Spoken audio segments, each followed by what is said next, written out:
Gentlelady yields back. I now recognize the gentleman from Pennsylvania, Mr. McKenzie, for 5 minutes of questions.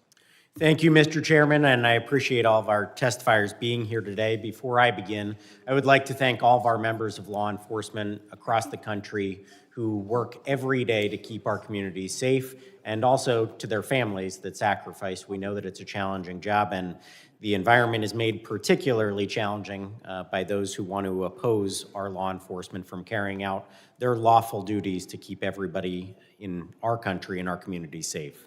As was discussed earlier, there are a couple areas, though, where I think it's appropriate to discuss potential reforms and the way that we can improve our government operations. DHS guidance indicates that ICE does not arrest or detain U.S. citizens. On the other hand, social media is full of reports and accusations that this is occurring. As you know, any accusation that an American citizen's rights are violated is very serious. Can you clarify, Mr. Lyons, whether this is something that it occurs, and what are the circumstances where a U.S. citizen might be detained, and what steps does ICE take to prevent mistakes? Yes, sir. I appreciate the question. Well, unfortunately, there's a misnomer that ICE is just a civil enforcement agency, and that's completely wrong. ICE enforces over 400 criminal statutes as well.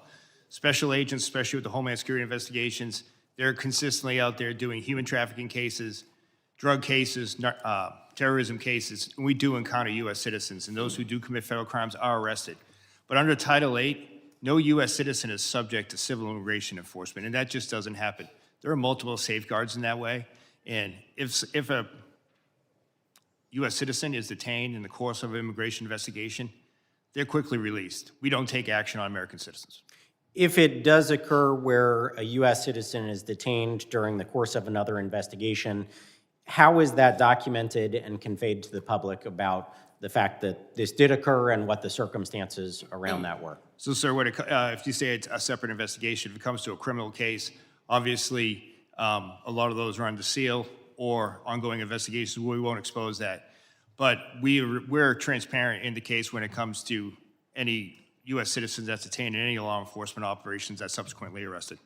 I appreciate that. I think greater transparency could be beneficial for both the American public and everybody involved here if we clearly articulate what occurred in many of these instances. I've seen it myself when I'm looking into local issues in our community. There are oftentimes two sides to the story, and when it is actually conveyed what did occur and why it occurred, there's a greater understanding in our local community of the law enforcement activities that occurred.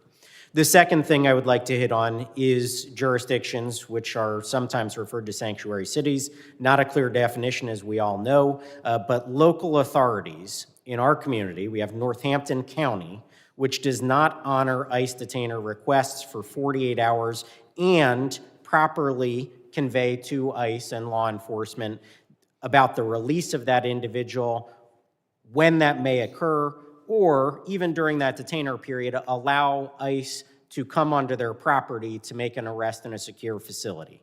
Obviously, that leaves our community in a vulnerable position. In our case, members of Tren de Aragua, domestic abusers, have been released onto the street, and ICE had to stake out that location, making the arrests in an unsecure way out in the local community. From your perspective, how does this dynamic affect public safety and day-to-day operations, and where or how can we change and improve the coordination between ICE and state and local partners? Thank you, sir, again. And what I would say is just very basic communication would go a long way for public safety. You know, ICE respects and abides by state and municipality laws as well, where sometimes you can't hold for any reasons. But a simple phone call to let us know that that individual is going to be released, or if that individual is released, sharing that biographical data with us will go a long way.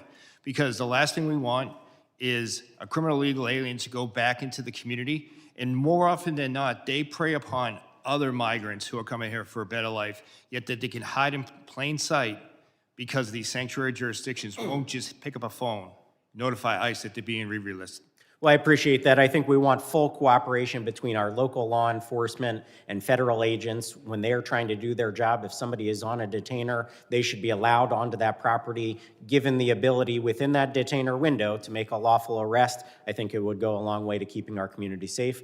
I would like to thank all of you again for being here. The fact that you are here and present for this kind of testimony, I think, brings greater accountability and increases the ability for us to make reforms in Congress. Thank you again.